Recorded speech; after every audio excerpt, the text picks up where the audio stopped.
Dona nobis pacem, God, give us peace this day in our hearts, in our community, in our world. And during this time, may the words of my mouth and the meditations of our hearts be acceptable to you, our rock and our Redeemer. Amen. Fall is on its way, a new school year, a new season, and a new sermon series. This week, I'm beginning a new sermon series called I've Been Meaning to Ask. Curiosity, courage, and connection. I've been meaning to ask. And each week during August and part of September, we will, as a congregation, examine a different question, a different fundamental question that shapes the way we approach our lives, our faith, and the world around us. As our country approaches an election in, 90 days now? Something like that. There are a lot of talking heads around us that insist that they know the answer. And as we are surrounded by people who know or think they know the answer, we will engage in the spiritual practice of asking questions as a means of humility and grace. We will use these questions in several different places to help ground us here at church, on August 24th at our all-church retreat, and in study opportunities this fall. Yeah, I think so too. In the Gospels, Jesus asked something like 307 questions, they say. He is asked something like 187 questions, and he answers maybe 8 of them. There are more questions than answers in the Gospel. And perhaps we can learn to approach the world in this same way. The question we'll focus on this morning is a seemingly simple one, but it's surprisingly complicated for some of us. It's the question, where are you from? I don't know about you, but I struggle with this question. For me, where I am from is a complicated answer. My father is from Washington. My mother is from Texas. I was born in California. My sister was born in Illinois. I got married in Tennessee, adopted one of my kids in Utah, another one of the kids in Oregon, and another was born here in Washington. I am from lots of different places. For those of us who have immigrated here from other countries, this question can become even more complicated. At what point does the country you live in now become the country that you're from? Or does it? For some of us who speak with an accent that's not a Seattle accent, or who have facial features that aren't white, this question can sometimes feel invasive or even aggressive. White Americans sometimes ask, so where are you from? Not with genuine curiosity, but with an implication that they already know the answer. Where are you from? Some people ask because they say, I am pretty positive that it couldn't possibly be from here. Where are you from? Still, all of us are from somewhere. And it's worth spending a little bit of time asking ourselves that question, where are we from?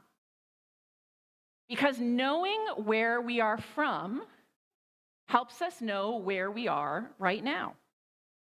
And knowing where we are right now helps us understand and discern where God might be calling us to go next. There are lots of things that contribute to the answer to where are you from. Geography informs where we are from, but so do the songs that we listen to. So does the wisdom that we remember from our elders. So do the flowers whose names we know. The ways we celebrate times of deep joy and deep suffering. So do the languages we speak, the stories we learned to tell, the stories we learned we shouldn't tell. And despite what some voices in the news, voices of white supremacy may tell us, it is possible to be from more than one place, more than one people, more than one culture. It is possible, it is common to be from more than one place at the same time. We are from lots of people and lots of places. And paradoxically, the more we claim our different origins, the better able we are to claim what is universal, the love that knits all of those differences together.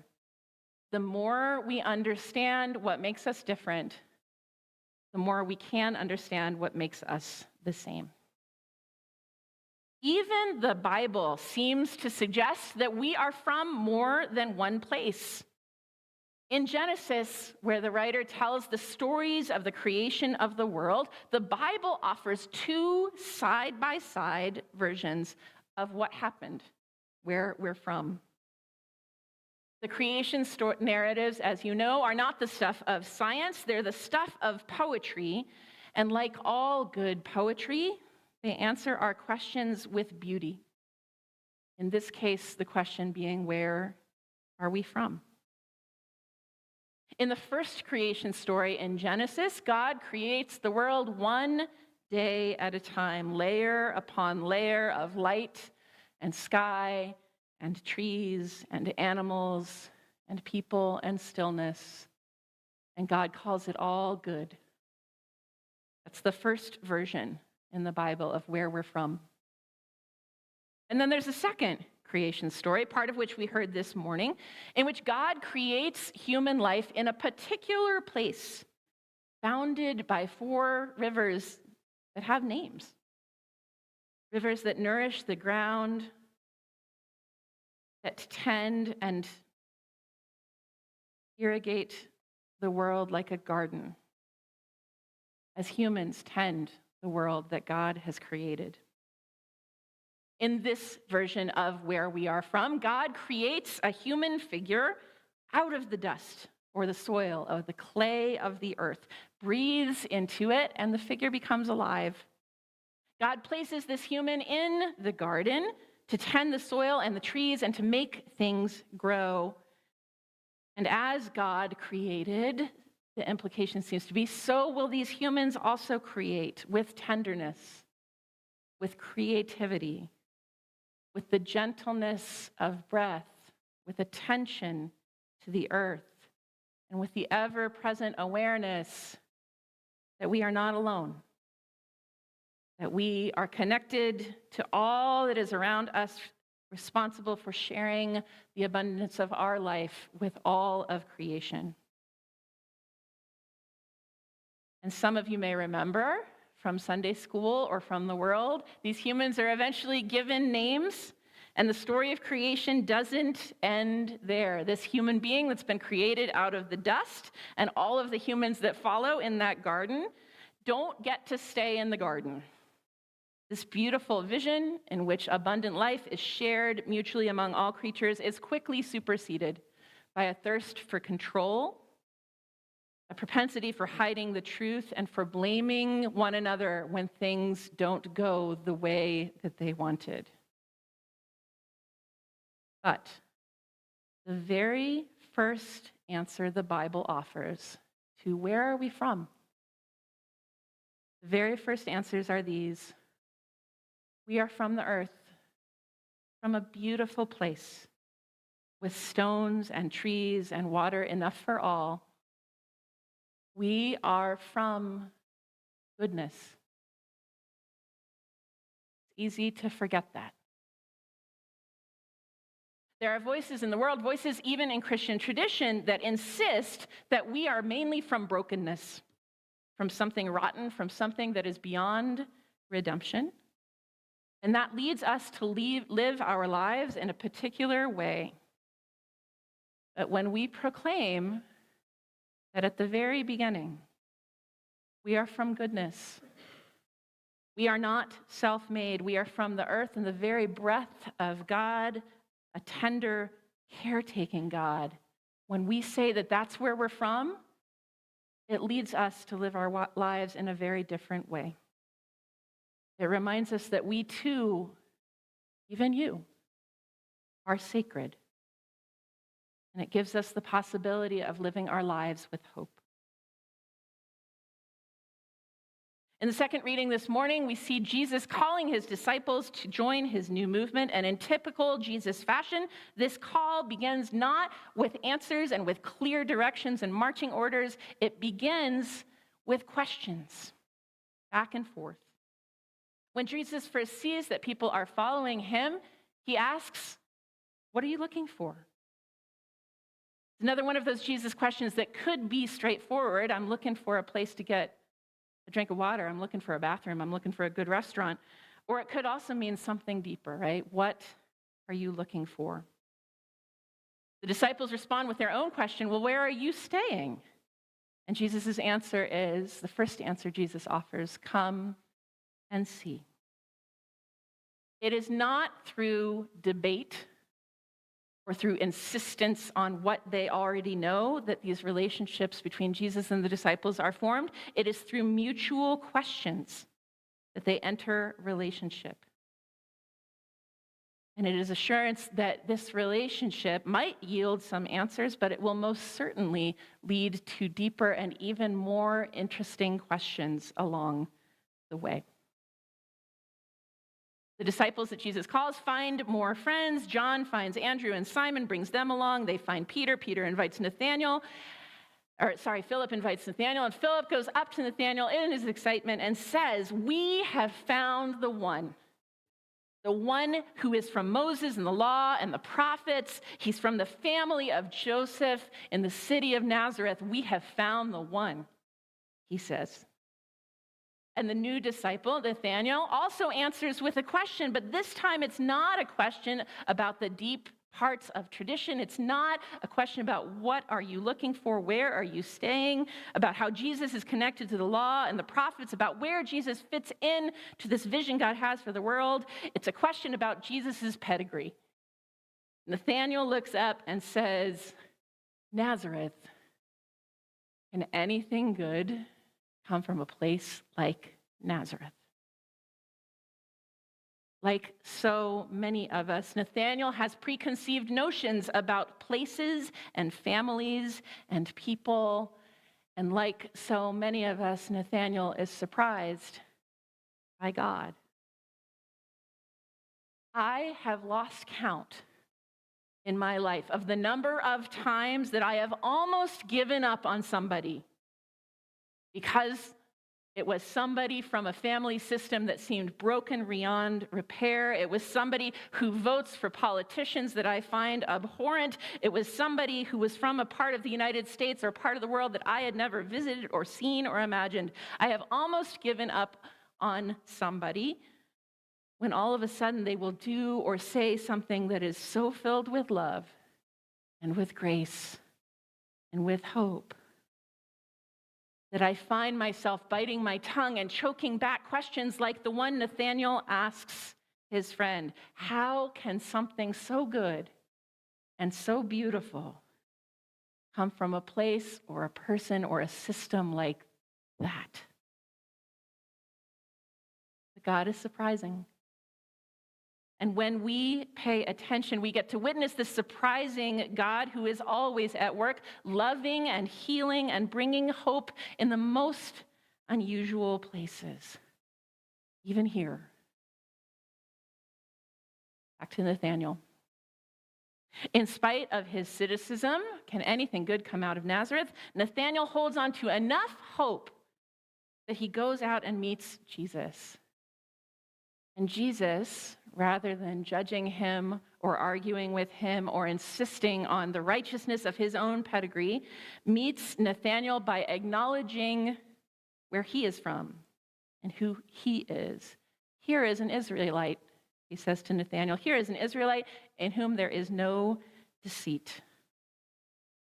Jesus meets this new person by claiming him as family and sees in his eyes not just his cynicism, but a willingness and an honesty and a person who will just tell it like it is. Nathanael is shocked by this response. I don't know if he expects an argument, but he says to Jesus, "Where did you get to know me?" And Jesus, pragmatic, practical Jesus says, "Well, you're sitting there under the fig tree. We all saw it." And somehow that alone is enough for Nathanael to announce, this is the Son of God. He's convinced. Jesus raises an eyebrow, I imagine, and says, "You're impressed that I knew who you were because I saw you just sitting under the tree? Just wait," Jesus says. "You ain't seen nothing yet." In the middle of this awkward interaction, Jesus remembers what I need to. It is important, even in conversations where we think we're about to be judged, where we think things are about to hit the fan, where a giant fireball may be the next thing to happen. Jesus remembers what I need to. It's important, even in those moments, not to take life quite so seriously. Jesus meets the cynicism of the people around him, not with defensiveness, but with open-heartedness. "I recognize you," Jesus says. "I trust that you are being real with me right now." Jesus assumes that people have good intentions. "What are you looking for?" he asks. Jesus invites further conversation and deeper relationship. "We've met each other here in this place under this fig tree," he says to Nathanael, "but together we have more to learn. We have more to discover as we grow and change and deepen our understanding of what God is about in this world." Where are you from? It can be a question of prurient, invasive curiosity, or if you ask it in a mutual way, in a genuine way, a way that shows that you really want to know, it can be the beginning of a relationship that is vulnerable and mutual and housed at that intersection of differences, which is a place where we so often encounter God. So where are you from? What would you say? What has shaped you? What has shaped you and made you who you are right now? What has brought you to the opinions that you hold on to? What has made you feel like you have found a home, an identity, a community that will envelop you and connect you with everything that you see? Where are you from? The answers to these questions might frighten us, they might surprise us, they might frustrate us, they might be hard for some of us to put our finger on even. But I think it is far more frightening and isolating to assume that we are islands, that we are from nowhere, that we are all just made of our own devices with no possibility of realizing that good things and sacred things and life-transforming things can come from places like the Garden of Eden or small towns like Nazareth, or even from the people and the places and the songs and the traditions and the stories that have made us who we are. Beloved people of God, remember where you are from. The beautiful places, the chaotic places, the sacred places. Be curious about where you are from. Be vulnerable in telling people where you are from. Exchange stories with the people you meet. Listen to the answers and let their answers change your heart. And trust that the one who calls us all forth from the dust, from the water, from the trees, will breathe life into you too, every day, as you live as someone who comes from love, and at the end of this beautiful and broken and surprising journey, will one day return to that same love.